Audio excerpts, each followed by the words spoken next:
Those new Royal One Reimagines just dropped, man. Let me hop on Stockx and see how much they going for. I need me a pair. $140? Bro, this gotta be fake, man. I knew Stockx be manipulating the market because there's no way they retail for $180. Or it's probably those dirty resellers, man. This is what they get for trying to jip everybody out of their money. They can't even afford to keep a pair in hand. They just gotta quick sell it.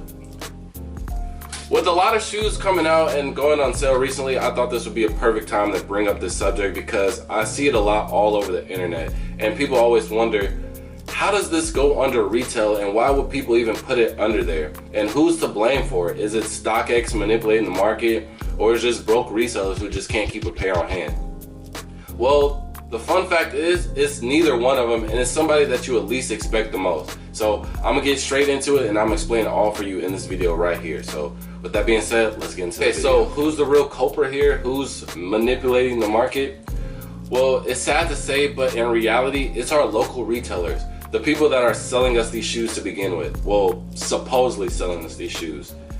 As a person who's worked at a retailer and also seen it firsthand, I can easily speak on this with confidence, but I'm not here to pick sides. I'm just here to debunk a lot of conspiracies and a lot of curious questions that I've seen over the internet. Because there's always a lot of sides to it. One, you have the average consumer who just knows that a shoe's about to come out. They wait for it to get on Stockx, but they see that the price is already below retail, so they get very skeptical, and it kind of makes them get a fear of buying it because they're afraid to get fakes, or they think that they're going to get charged extra. Then you have resellers. All they need is just some room to make profit, but if the shoe's already below retail on Stockx, how can they do that? So I'm just here to answer all of those questions. So let's start with the average consumer. So is it safe to buy from Stockx when the price is extremely low? Are you gonna get fakes? Is your credit card gonna get charged with some hidden fees afterwards? Well, I'll put it like this. Before you buy anything, do your own research. But to say this, you won't be getting fakes because the price is just low. That just means that a retail store is just dumping off all of their pairs. And if you don't know what I mean, I'll explain it and we can say with the example of the Air Jordan 1 Royal Reimagine. So obviously it retails for $180, but the store is going to be buying it from Nike himself for the wholesale price, and let's just say for the sake of argument, it's $90. So anything above $90 is the store's profit, not above $180. So these store owners are getting very smart because they're hearing other people, they're hearing the community, and they notice the patterns and the trends with these shoes when it comes to the market. So if they hear a lot of bad things about the shoe, oh, we don't like the Royal One Reimagine, it came too soon, we don't want the suede upper, then they're gonna notice that not a lot of people are gonna be coming in and wanting these. And you also have to think about it. More than likely, they're doing raffles. So if it's a real expected shoe, they're going to be getting calls in and day out. Oh, do you have these in stock? Are you going to have these? What's the release procedure? If they're not getting all those calls, they know that's a bad sign. So again, them being the store, they're always going to have the shoe first. And you might be thinking, oh, well, it's the resellers that get it first. Who do you think the resellers buy it from? They either got to go to the store itself or the person who made it itself. So there's resellers at the end of the day are always going to be middlemen to these retailer stores. So again, for the sake of argument, let's say that they get the shoes 2 weeks early before the original release date. And they're hearing all of these negative reviews on it. They go to Stockx and they see that they're still selling for $200. So what the shoe store is going to do, they're going to dump majority of their pairs on that site for $200. Again, that's profit from $90, not $180. So they're not getting $20 profit, they're getting $110 profit. So that's still good in their eyes, and that's still more than what they would be getting if they just sold it out of the store. Now obviously they're going to be smart, they're not going to sell all of their pairs, so more than likely they're going to keep a full size run just to keep, you know, there's always going to be outliers. There's always going to be people who still want the shoe, they don't care about people's opinion.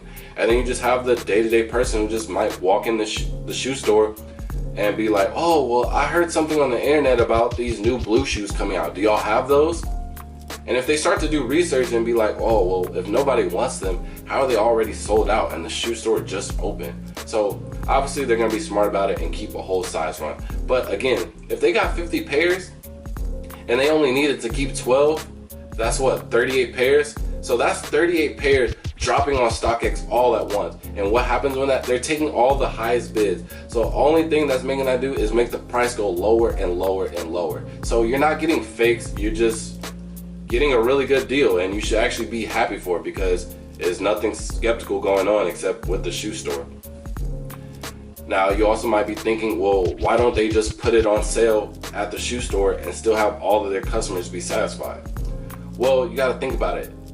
It's a numbers game and a waiting game. The longer that they wait, the less value that they'll get off of StockX. So they have to offload those shoes immediately because that's when they're going to get the best price possible.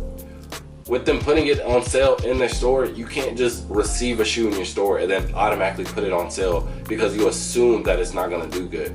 There's always going to be the day-to-day customer that doesn't follow trends or even know about the shoe in general. So if you're putting it on sale for $90 originally, that's potentially another $90 that you missed out on because the average person sees a Jordan 1, and I've seen this happen multiple times. A guy comes in, he says, oh my God, I've seen these all over the internet. I bet these might be going for a fortune, $400, $500, because all they see is the internet, all they see is resale, all they see is StockX, Scope, Flight Club. So they think that this is the norm for all of these shoes to be this price. So when you tell them, oh no, it's only $180 here, they're gonna immediately want to buy that because they think they're getting a deal of a lifetime, not knowing that in reality it's not doing good on the secondary market. And if they go to StockX, they could probably get it for under retail. So that's the reason why they're not going to put it on sale, because you're going to have to wait for it to, it's going to have to wait, then you have to go and put it on sale, then you still have to wait for someone to buy it when you could have just made all your profit at the beginning of before the release date. That makes sense, but if they're going to do that, why won't they just sell it to me in person? Or why don't they just sell it to resellers? Because we all know with all the backdooring going on, it goes to them anyways. Well, to answer it quite briefly, every store basically has secret shoppers, and every store also has contracts which have low tiers or high tiers. Basically, the higher tier you have, the more exclusive you get. But again, not a lot of people are these higher tiers. If you want a Jordan 1 Off-White collab or any collab in general, more than likely you're gonna have to be a tier 1 or a tier 0 store. And again, not a lot of cities or states have these. Not a lot of stores have the privilege to call themselves a tier 1 or tier 0 stores. And with Nike being the big company and the one that has to handle all of the complaints about resellers and this and that, they send people to these stores, basically like secret shoppers, to basically make sure that they're not doing anything sketchy under the counter. So for them to just sell you shoes willy-nilly for a discount, obviously that's gonna bring up a lot of red flags, and it just brings a lot of attention to them. So they rather just do it anonymously on StockX, dump all the pairs, collect all the money, and pretend like they just sold it in stores. It's not really a big deal. And speaking of these tier 1 contracts and all of that, that also might answer another question, because you might see a shoe on the StockX website that isn't really hype or not a lot of people want, and you might be thinking, well, if that's a shoe that nobody wants, why are they selling it for less? Why is a reseller buying it and putting on it for this amount of money? Well, the thing is, your store is doing that too, because how these tier contracts work, if you want that tier 0 spot, the one that gets you all the exclusives and all the collabs, you gotta sell that garbage too. So for example, let's just say the store had a Jordan contract. If you want that Off-White Jordan 1 collab, you're gonna have to sell all of these Team Flights and all of these Team Jordans. All of that has to go. So obviously they're gonna do the same thing that they're doing with the hype, with the garbage. They're gonna sell it for under retail because they know nobody in the store is gonna want it. So let's just go ahead and sell it all anonymously. We keep our numbers up for our contract, and now we get to get the exclusives. And then they'll sell the exclusives to their personal resellers. Obviously every store is gonna have their personal resellers that they only do business with them because they know that they're not gonna get them in trouble. So they would rather just do that profit, or they rather do that type of what's the word I'm thinking of? They rather keep that formula than just working with randos and just average customers. So again, it's a lose-lose situation for the customer, but a win-win situation for these big corporations. Like I said before, coming from both sides of the spectrum, I completely understand each party's side of the story. But I'm curious to think of what y'all think about this whole situation. Do you think that it's unfair that these stores could do that and just dump all their stock behind closed doors? Or are you okay with it because you're getting all of your shoes for under retail or a very good deal? Let me know in the comments below, and I hope that I cleared any confusion about this whole misunderstanding. So with that being said, I'll see y'all in the next video. Peace.